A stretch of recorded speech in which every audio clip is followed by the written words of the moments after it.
Hello everyone, welcome to अनेस्ट वलाइज academy. उम्मीद करता हूँ आप सभी अच्छे होंगे और आपकी तैयारी भी काफ़ी ज़बरदस्त, काफ़ी शानदार तरीके से चल रही होगी।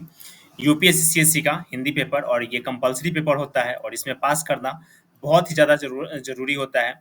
अगर आप इस पेपर में कहीं से भी आपका मार्किंग बहुत कम हो जाता है, अगर आप इस पेपर में फंस जाते हैं, तो सारा का सारा मतलब कि जो भी मेहनत आप किए हुए होते हैं, सब कुछ बर्बाद हो जाता है।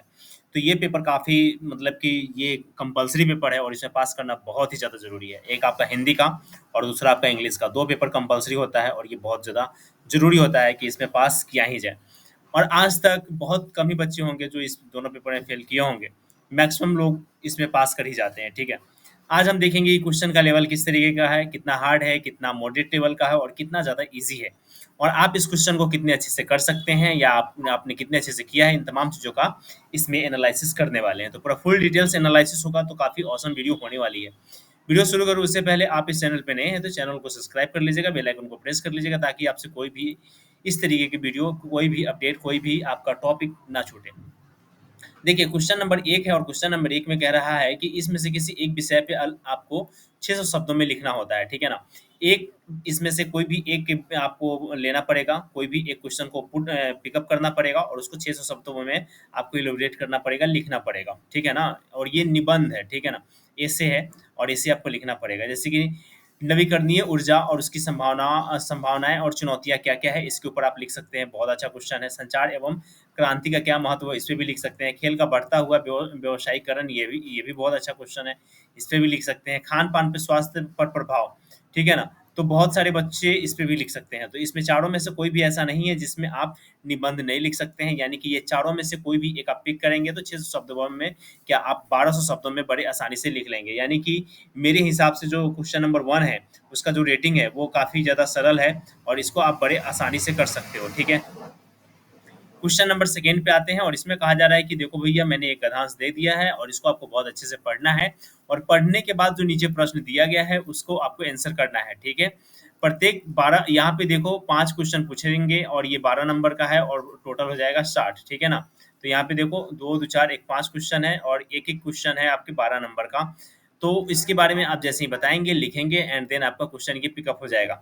ये आपको एक गद्यांश दे दिया हुआ है, एक समरी दे दिया गया है, एक पैराग्राफ दे दिया गया है। इस पैराग्राफ को आप पढ़ेंगे, ठीक है? एंड देन इसको कर लेंगे। जैसे कि यहाँ पे औपनिवेशिक शासन, देखो ऐसे क्वेश्चंस को करने का एक बहुत ही आसान ट्रिक है। पहला ये इसमें ट्रिक क्या है, मैं उसके ऊपर बात कर लूँ।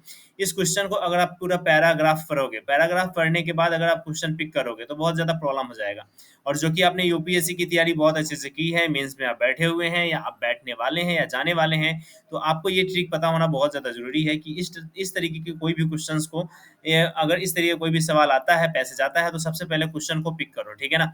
सबसे पहले आप क्वेश्चन को पिक करो, पहले क्वेश्चन को पढ़ना शुरू कीजिए एंड क्वेश्चन को पढ़ने के बाद आप पैरा को मैच करना शुरू कीजिए। आप इसमें से कोई भी की पॉइंट ले सकते हैं, जैसे कि यहाँ पे औपनिवेशिक शासन चलाने में आँकड़ों का क्या महत्व है? तो यहाँ पे औपनिवेशिक शासन को चलाने में आँकड़ों का क्या महत्व है? तो आँकड़ा क्या हो जाएगा? एक कीवर्ड हो जाएगा, ठीक है ना? तो यहाँ पे आँकड़े दिए गए हैं और औपनिवेशिक शासन और ये पूरा चीज़ें दिया गया है। तो अब आपको समझ में आ जाएगा कि जो भी आपका क्वेश्चन नंबर फर्स्ट है, उसको आप इतनी दूर में पिकअप करके बना लोगे, ठीक है ना? दूसरे नंबर में कह रहा है कि मानचित्र मानचित्र क्यों महत्वपूर्ण होते हैं? तो यहाँ पे देखो हमें एक और कीवर्ड मिल गया, मानचित्र की तैयारी क्यों किया जाता है, क्यों महत्वपूर्ण होता है, यानी कि दूसरे नंबर का पैरा जो है उसका आंसर आपको यहाँ से मिल जाएगा। तीसरे नंबर में कह रहा है शहरीकरण, देखो औपनिवेशिक अभिलेख हो, यहाँ पे अभिलेख भी एक आपका कीवर्ड हो जाएगा और शहरीकरण का अध्ययन भी दूसरा कीवर्ड, दो कीवर्ड, यानी कि क्वेश्चन नंबर सी में दो कीवर्ड मिल गया, एक आपका अभिलेख मिल गया और दूसरा आपका शहरीकरण मिल गया है, ठीक है ना? तो अभिलेख के बारे में देखिए और शहरीकरण के बारे में देखिए और ये दोनों जैसे ही मिलता है तो वहाँ से आप इस क्वेश्चन को बना लेंगे, ठीक है? तो यहाँ पे देखते हैं तो अभिलेख और शहरीकरण कहीं दिख रहा है या नहीं दिख रहा है, तो एक झलक मैं मारता हूँ, देखता हूँ कि कहीं पे अभिलेख दिख जाए या शहरीकरण दिख जाए। शहरीकरण दिख जाता है तो भी इस क्वेश्चन को हम लोग बना लेंगे ईज़िली वे में। यहाँ पे देखो शहरों के फैलाव, यहाँ पे एक कीवर्ड हमें मिल चुका है, ठीक है? और ये एक कीवर्ड और हमें को ढूँढना है। तो उस कीवर्ड के ऊपर देखते हैं। इतिहास के आंकड़ों को सदैव अहानिकारक क्यों नहीं मानते? ठीक है? इतिहास का जो भी आंकड़ा होता है उसको मतलब कि अहानिकारक क्यों नहीं मानते हैं? तो इस चीज़ को आप ऐतिहासिक परिवर्तन से यहाँ से देख सकते हो और ये देखो ये रिपोर्ट वगैरह है, यहाँ से आप इसको पढ़ोगे और इतिहासकार यानी कि जहाँ-जहाँ भी इतिहास है, यहाँ पे देखो इतिहासकारों ने इतिहासकार इतिहासकार आंकड़ों को सदैव अहानिकारक क्यों नहीं मानते? सॉरी, इतिहासकार है, यहाँ पे इतिहासकार मिल गया और देन यहाँ से हम लोग देखना शुरू कर देंगे। औपनिवेशिक शासन की करों की, यहाँ पे देखो कर एक यहाँ पे कीवर्ड है। अब यहाँ पे कर कहीं पे हम देखेंगे और कर के अकॉर्डिंग इस क्वेश्चन को कर लेंगे। हार्डली मुझे बहुत कम टाइम लगा है इस कीवर्ड को ढूँढने में, लेकिन जब आप रियल एग्ज़ाम हॉल में होते हैं तो कहीं न कहीं थोड़ा-सा टाइम आपको लगता है। तो इन तमाम चीज़ों के माध्यम से भी आप अपने क्वेश्चंस को काफ़ी ईज़िली वे में कर सकते हो, ठीक है ना? यहाँ पे देखो आँकड़ों के इस्तेमाल करने से पहले इस बात को अच्छी तरह से मतलब कि आप बहुत अच्छे से कर सकते हो, इसमें आपको किसी तरीके का कोई भी ज़्यादा टेंशन नहीं लेना है, ठीक है? तो यहाँ पे हमने देख लिया है। अब एक कीवर्ड है कर, तो उसको आप लोग एक बार देख लेना, पढ़ लेना, नहीं तो मैं ज़्यादा देखूँगा तो बहुत लंबा वीडियो हो जाएगा। आते हैं आगे और आगे देखते हैं क्वेश्चन नंबर 5 में। क्वेश्चन नंबर 5 में क्या क्वेश्चन पूछा जा रहा है, इसके ऊपर हम लोग देखते हैं। लेकिन उससे पहले इसमें सॉरी 3 नंबर क्वेश्चन पे आते हैं। क्वेश्चन नंबर 3 पे आते हैं। क्वेश्चन नंबर 3 में आप देखिए, क्वेश्चन नंबर 3 में कह रहा है कि देखो भैया मैंने एक अनुच्छेद दे रखा है, इसको संक्षेप में 1/3 शब्दों में आपको लिखना है। यानी कि जितने भी ये शब्द लिखे गए हैं, इसको 1/3 शब्द में लिखना है, ठीक है ना? तो ये क्वेश्चंस करने का सबसे अच्छा जो तरीका है मेरी नज़रों में, वो ये है कि आप पहले इन शब्दों को एक बार में काउंट कर लो, ठीक है ना? मतलब कि मोटा-मोटी काउंट कर लो और काउंट करने के बाद आप इस पैराग्राफ को मतलब कि अपने फॉर्मेट में कीवर्ड में ढाल करके इसको लिखने का आप कोशिश कर सकते हैं। अब इसको क्रैक करने का सबसे ईज़ी तरीका यही है कि आप इस पैरा में देखो कितने शब्द हैं, फिर इस पैरा में देखो कितने शब्द हैं, फिर इस पैरा में देखो कितने शब्द हैं, फिर इस पैरा में देखो कितने शब्द हैं और शब्दों के अकॉर्डिंग हर पैरा से कुछ-कुछ पॉइंट्स को निकालो और 1/3 भाग में अपने आंसर को लिख लो और ये आपका सटीक आंसर हो जाएगा। तो ये आप काफ़ी ईज़िली वे में कर सकते हो और कोई दिक्कत इसमें है नहीं। शब्दों की जो यहाँ पे लिमिट दी गई है, तो आप देख सकते हो 450 शब्द यहाँ पे दिए गए हैं, ठीक है ना?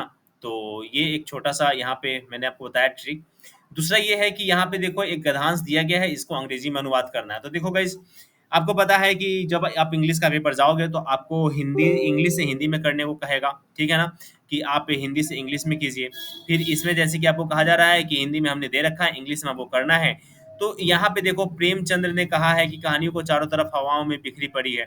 अब ये क्या है कि एक इन्होंने गद्यांश ले लिया है, एक पैराग्राफ ले लिया है और कह रहा है कि भैया आप इस चीज़ को है कि इंग्लिश में कन्वर्ट कीजिए। तो इंग्लिश में कन्वर्ट करने का सबसे ईज़ी तरीका बस यही है कि आपको ट्रांसलेशन पे अच्छा खासा कमांड होना चाहिए और बहुत हार्ड लेवल की इंग्लिश की ज़रूरत नहीं है। आप कहानियाँ भी पढ़ेंगे तो भी आप ये ईज़िली वे में कर ले जाएँगे, ठीक है ना? और ये भी हमने देख लिया 4 नंबर क्वेश्चन। अब फाइनली हम देखते हैं 5 नंबर क्वेश्चन्स पे। 5 नंबर क्वेश्चन पे हम आ चुके हैं और 5 नंबर क्वेश्चन में देखते हैं कि यहाँ पे क्या कह रहा है। पहले हम लोगों ने देखा कि इन्होंने कहा था ऐसे लिखने के लिए, दूसरे में एक पैराग्राफ दिया जा रहा है, 5 क्वेश्चन दिया जा रहा है और बनाने के लिए कहा जा रहा है। तीसरे पैराग्राफ में कहा जा रहा है कि देखो भैया हमने जो पैराग्राफ दिया है उसको 1/3 भाग में बाँटना है, ये मतलब कि 1/3 भाग में आपको लिखना है।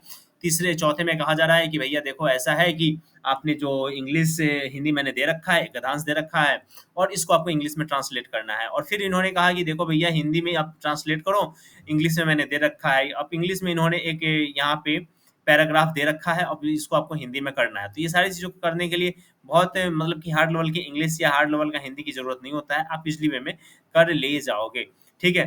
12 नंबर 6 नंबर क्वेश्चन पे हम आते हैं। 6 नंबर में क्वेश्चन में कह रहा है कि जो भी हमने मुहावरे दिए हैं, यानी कि यूपीएससी ने जो भी मुहावरे दिए हैं अपने क्वेश्चन्स में, उसको आपको करना है और इसमें कहा जा रहा है कि देखो भैया 5 क्वेश्चन है और प्रत्येक क्वेश्चन 2-2 नंबर का है, तो मीन्स आपके लिए ये करना बहुत अनिवार्य है और करना भी चाहिए, ठीक है? कह रहा है नाक पे मक्खी ना बैठने देना, छाती पर साँप लोटना, बंदर ठुमकी देना बंदर ठुमकी देना, गिन-गिन कर पैर रखना और मिट्टी में मिलना।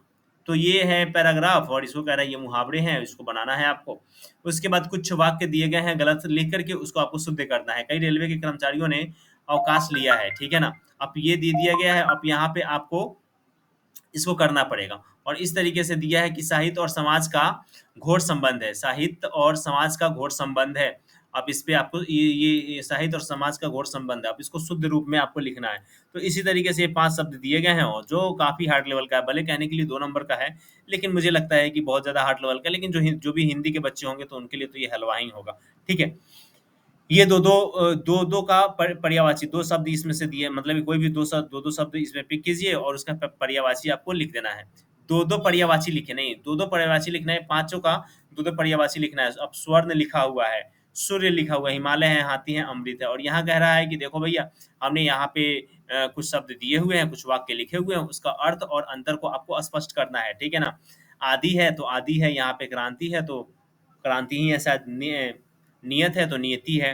तो इस तरीके से शब्द दिए गए हैं और आपको बनाना होता है। तो ये था आपका कंपल्सरी पेपर हिंदी का, और उम्मीद करता हूँ कि मैंने अच्छे से आप लोगों को समझाने की कोशिश की और आपको समझ में आया होगा। अगर वीडियो अच्छी लगी हो तो like, rate, review and share करना मत भूलिएगा। एंड चैनल पे नए हैं तो चैनल को जरूर सब्सक्राइब कर लीजिएगा। तो इस वीडियो में बस इतना ही गाइस, मिलते हैं नेक्स्ट वीडियो में। वीडियो कैसा लगा इसके बारे में जरूर लिखिए, क्योंकि इससे कहीं ना कहीं मोटिवेशन मिलता है। तो thank you so much everyone, जय हिंद। और हाँ, एक चीज़ और, आपका अगर कोई क्वेश्चन हो और आप मैं जानना चाहते हो उसका आंसर, और तुरंत आपको आंसर चाहिए, तो आप मुझे इंस्टा पे मैसेज कर सकते हैं। एंड देन ये पीडीएफ आपको चाहिए तो आप अनस्टॉल स्क्रीन का जो टेलीग्राम चैनल है, डिस्क्रिप्शन में लिंक है, जाइए ज्वाइन कीजिए और डाउनलोड कीजिए एंड इसको लिख डालिए। Thank you.